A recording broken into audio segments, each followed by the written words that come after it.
Hi, my name is Ed Hall with the NPI team. Today we are going to review using the IR remote in standalone mode. Now let's review the remote functionality for WaveLinx LITE.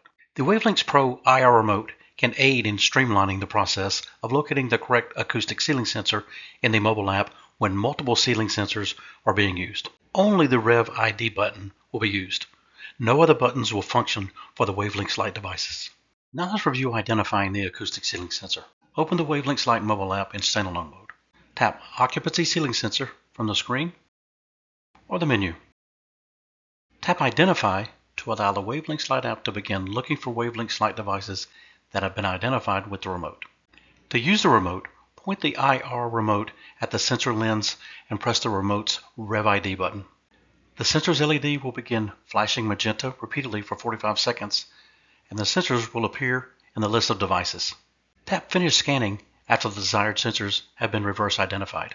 You can then select the sensors you wish to open for configuration. Thanks for reviewing the IR remote WaveLinx LITE functionality, and I hope this has been educational.